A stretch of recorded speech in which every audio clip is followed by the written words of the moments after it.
পরে তোমাকে সব ডিসকাস করছি, আমি ওদের ছেড়ে দিই। ছড়াও।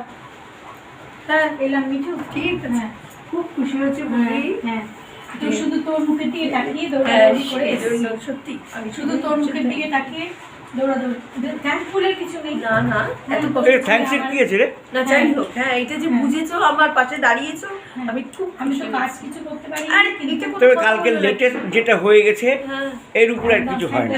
ফ্যান্টাস্টিক হয়েছে। ওই যে বলে না যার সব ভালো যার শেষ ভালো, আশীর্বাদ দিয়েছে। হ্যাঁ একদম একদম, ওরা খুব ভালো থাকে। এই হচ্ছে আমার একমাত্র চাওয়া। হ্যাঁ চলো এলাম, হ্যাঁ চলো চলো। 11:30 এই মিঠুর বাড়ির থেকে বেরোলাম জাস্ট। মানে আজকে আমাকে ওই কাকিমার বাড়িতে যেতেই হবে, না হলে কাকিমা খুব রাগারাগি করবে। বিয়ে বাড়িতে এসে মানে কন্টিনিউ এখানেই রয়ে গেছি। রাজ আমাদের ছাড়তে যাচ্ছে। এই সল্টলেকের এই এরিয়াটা দেখো, একদম আমার কাছে অচেনা। এত বছর বাদে তো মানে আমি কিছুই চিনতে পারছি না।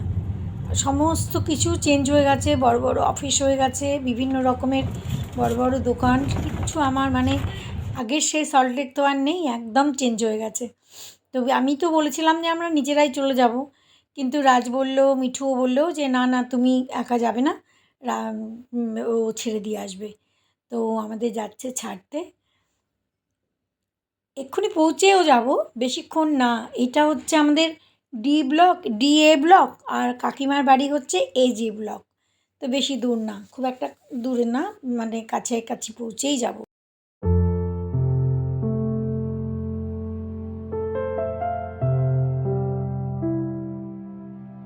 কয়েক মিনিটের মধ্যেই আমরা কাকিমার বাড়ি পৌঁছেও গেছি। রাজ মানে মিঠুর ছোট ছেলে, খুব ভালো ছেলে, মানে এত ভালো ছেলে যে ওর কথা আর বলেও শেষ হয় না। যাই হোক আমরা পৌঁছে গেছি, আমাদের জিনিসপত্রগুলো ওই যে কথা শেষ হচ্ছে না। তো যাই হোক জিনিসপত্র বের করে দিয়েছে। এই আমরা রাজার বাড়িতে এসেও গেছি। এই বাড়ির ছোট ছেলের নাম হচ্ছে আবার রাজা, তোমরা তো আগেও দেখেছো ওকে। তো এসে গেছি, এই দেখো রাজা এসছে। কুলপি এসে গেছে। Kulfi good morning, Kulfi good morning, good morning, good morning. চলো চলো চলো চলো, নিচ্ছি চল না, তুই ওটা নি, গুড মর্নিং। ওখান থেকে আমরা এই রাজার এখানে কাকিমার এখানে এলাম। আমাকে ওই মিঠুর ছোট ছেলেটা ও আমাদের এসে ছেড়ে দিয়ে গেল আর কি। ওকে ওই বাড়িতেও যেতে হবে জিনিসপত্র রাখতে, ওই গেস্ট হাউসটা আজকে ওদের ছেড়ে দিতে হবে যেখানে আমরা ছিলাম। তো সেই জন্য কি এখন আমরা কাকিমার বাড়িতে এলাম। এখন আজকে সারাদিনটা জানি না এখনও কি প্রোগ্রাম হবে, তো চলো পরে দেখা হচ্ছে। সারাদিন এই 3-4 দিন ধরে বিয়ে বাড়িতে সাংঘাতিক টায়ার্ড। তুমি কেমন আছো কুলপি? দাঁড়া একটু বসি আগে। সিট। তুমি বিস্কুট খাবে নাকি? হ্যাঁ আমি ভালো খাই। ভালো খাও, সুন্দর করে খাও, আস্তে আস্তে আস্তে আস্তে আস্তে আস্তে খাও। উই বাবা রে, কত ভালো মেয়ে, ও তো মেয়ে না? হ্যাঁ কত ভালো মেয়ে, দেখি কত ভালো মেয়ে। কে খাবে কে খাবে কে খাবে কে খাবে? কুলপি খাবে নাকি? আর তো খাবে খাবে। এখানেও প্রায় অনেক কিছুই রান্নাবান্না। কাকিমা রান্না করেছে আলু দিয়ে, কড়াইশুঁটি দিয়ে মুগ ডাল, কুমড়ো ফুলের ভাজা, কুমড়ো ফুলের বড়া, অনেক বছর ধরে খাই না সেই জন্য। আর এখানে করেছে ইলিশ মাছ, চাটনি, আরও একটা কী যেন ছোটো মাছের চচ্চড়ি। যাই হোক অনেক কিছু রান্নাবান্না। কাকিমার বাড়ির এটা ছোট্ট একটা বাগান মতন, কিন্তু কি সুন্দর এই যে কাঁঠাল হয়েছে, কি সুন্দর। এইটুকু নিচে, একদম নিচে হাত পাওয়া যাচ্ছে। আমি ফার্স্ট টাইম দেখেছিলাম না আরেকবার ওই সামনে করে, কিন্তু কি সুন্দর। এই দেখো, অদ্ভুত, অপূর্ব অপূর্ব অপূর্ব সুন্দর। হ্যাঁ ভর্তি কাঁঠাল, এই যে ওপরেও হয়েছে, এই যে এগুলো তো হাত পাওয়া যাচ্ছে, এগুলো একদম আমাদের হাতের মধ্যে। এই যে কি সুন্দর, খুব সুন্দর, অপূর্ব। এই যে কলা গাছ, ওই যে মোচা হয়েছে, কি সুন্দর, অপূর্ব। হ্যাঁ নারকেল গাছ, নারকেল হয়েছে অনেক উপরে, দেখা যাচ্ছে না, খুব সুন্দর গো। আমরা খেতে বসে গেছি, এখন বাজে প্রায় 2:45। খাওয়া প্রায় শেষের পথে, চাটনি খাচ্ছি আর কি। তো যাই হোক, কাকিমার সাথে বিভিন্ন রকমের কথাবার্তা, খেতে বসে হাসাহাসি গল্প, এগুলো তো আছেই, সবাই মিলে বসা। তো এতদিন পরে এক জায়গায় আসলে পরে যত সব পুরনো কথা, মানে আলোচনা, হাসি গল্প মজা, এগুলো তো আছেই। এগুলোর জন্যেই তো ঘুরে ফিরে আবার নিজেদের লোকের কাছে যাওয়া, তাই না? সত্যিই খুব মানে কষ্ট হয় যখন ছেড়ে আবার চলে আসতে হয়। Good evening. খেয়ে দেয়ে একটু রেস্ট করে আবার চা খাওয়ার সময় হয়ে গেছে। খাওয়া দাওয়া একটার পর একটা তো চলতেই থাকছে না। তো রাজা, আমরা, কাকিমা, আমরা সবাই মিলে চা খেলাম। মম সবসময় চা খায় না, মম চা খায়ই না, মানে রাজার বউ। তো আমাদের জন্য চা করে দিয়েছে, চা বিস্কুট। তো চা খাচ্ছি, চা খেতে খেতেই আবার নেক্সট মানে প্ল্যান হচ্ছে যে এরপরে কী করা যায়। প্ল্যান অলরেডি বানিয়েও ফেলেছে, কি ফুচকা খেতে যাব।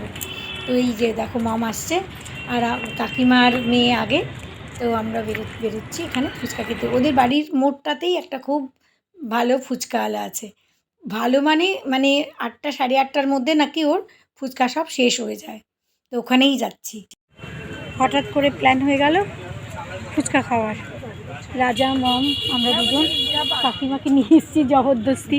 আমি ভেবেছিলাম কাকিমা ফুচকা খেতে পারবে না, ভেবেছিলাম এখানে বোধহয় দই বড়া থাকে, কিন্তু দই বড়া নেই দই বড়া। চুরমুর খাবেন? চুরমুর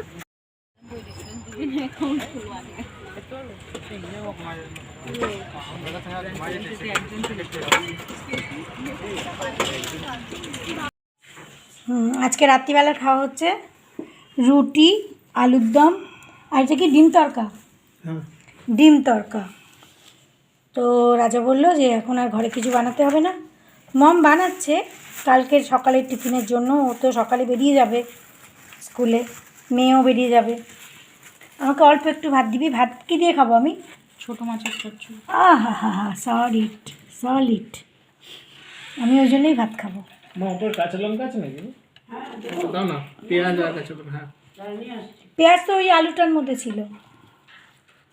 The next day. Good morning, সবাই কেমন আছো? আশা করি সবাই খুব ভালো আছো, আমরাও ভালো আছি। আমরা এখন বেরোচ্ছি, 7টা বাজে। এই যে কুলপি আমার কোলে বসে আছে, এই যে কাকিমা বসে আছে। কাকিমা আজকে ভোরবেলা উঠে চলে এসছে, ঠান্ডা রয়েছে, ওই যে চাদর গায়ে দিয়েছে। এই যে কুলপি আমার কাছে, এই যে কোলে। কুলপি, টাটা টাটা টাটা, আমরা যাচ্ছি, টাটা। তুমি ভালো থেকো, কেমন? ঠিক আছে, চলো নামো। আমরা বেরিয়ে পড়েছি। এখন আমাদের ট্রেন যাওয়ার সময় ট্রেনে বাজে 7:15, 7:20 বাজে। আমাদের ট্রেন হচ্ছে 8:45-এ। পৌঁছেই যাব। উনি বললেন যে 35 মিনিটস লাগবে। আবার দিল্লির পথে কয়েকটা দিন খুব হুড়োহুড়ি পারাপাড়ি হলো। হাওড়ার কাছাকাছি এসে গেছি। এই হাওড়ার ব্রিজ, গঙ্গা, দক্ষিণেশ্বর, এইগুলো খুব মিস করি। এত দূরে থাকি না, এই জিনিসগুলো খুব মিস করি। যে নিজের জন্মের জায়গা, জন্মভূমি, নিজের জায়গা, নিজের ভালোবাসার জায়গাটাকে ছেড়ে থাকতে হয়। সত্যি খুব কষ্ট হয় এক এক সময়, কিন্তু কিছু করার নেই, হাত পা বাঁধা। তা আমাদের ওখানেই সব কিছু এখন। তো ওখানে তো ফিরতে তো হবেই। 7:40-তে আমরা প্ল্যাটফর্মে পৌঁছে গেছি, মানে হাওড়া স্টেশন। আমাদের ট্রেন হচ্ছে 8:45। খুব টেনশন হচ্ছিল, কিন্তু আধ ঘন্টার মধ্যেই পৌঁছে গেছি। দিলীপকে ফোন করেছিলাম, দিলীপ বলেছিল ফোন করতে, দিলীপকে ফোন করেছিলাম, ও বোধহয় বললো আসবে। এখন জানি না, আমাদের বোধহয় 9 নম্বর প্ল্যাটফর্মে যেতে হবে না?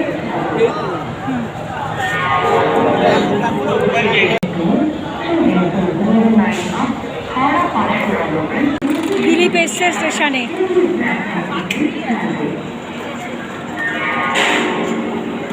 আমাদের ট্রেন এসে গেছে, দুরন্ত এক্সপ্রেস। আমরা এখন ট্রেনে উঠছি।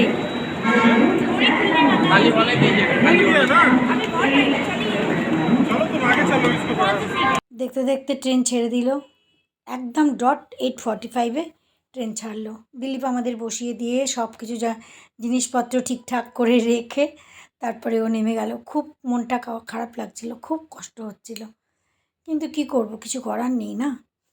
তো যাই হোক, এই ট্রেনটা মোটামুটি একদম রাইট টাইমে পৌঁছায়। আমি কোনো দিনও দুরন্ততে আগে কোনো দিন যাইনি, এই প্রথমবার দুরন্ততে ট্রাভেল করছি।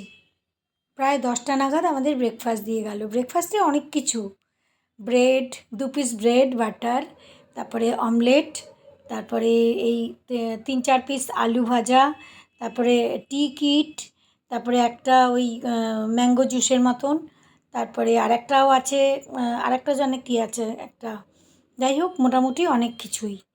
তো তারপরে আর চাও আছে।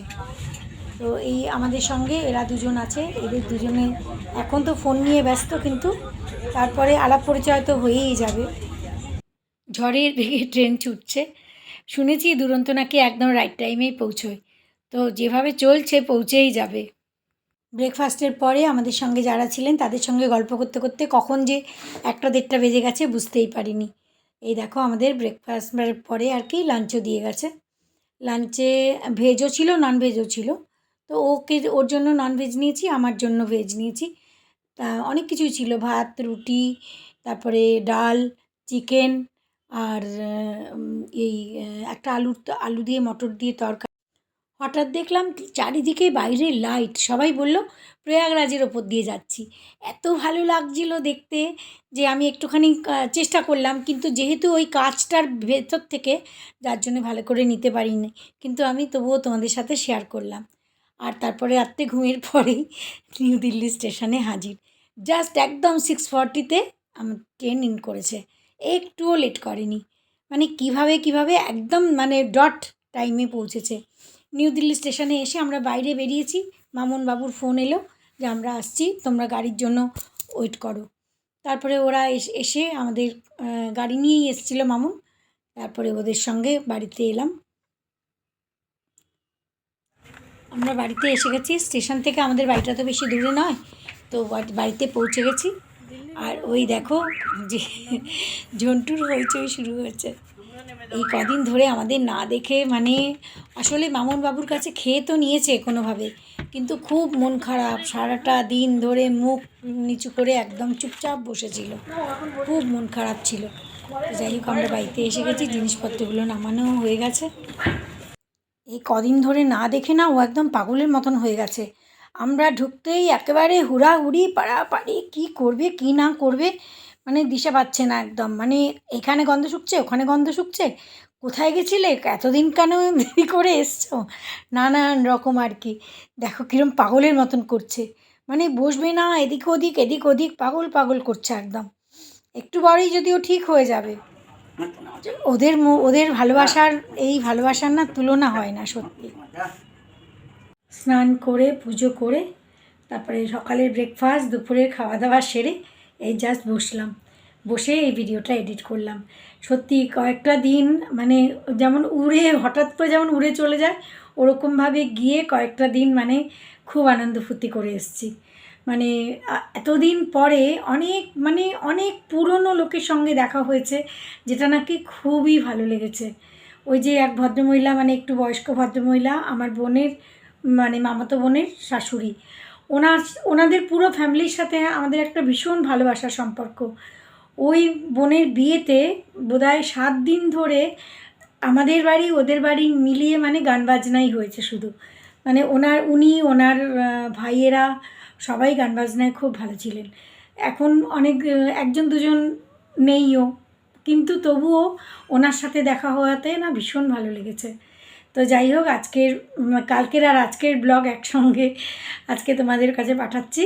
কেমন লাগে জানিও, যদি ভালো লাগে লাইক কমেন্ট করো, আর যদি কেউ আমার চ্যানেলে নতুন এসে থাকো তাহলে প্লিজ সাবস্ক্রাইব করো। আজকের ব্লগ এখানেই শেষ করছি, বাই।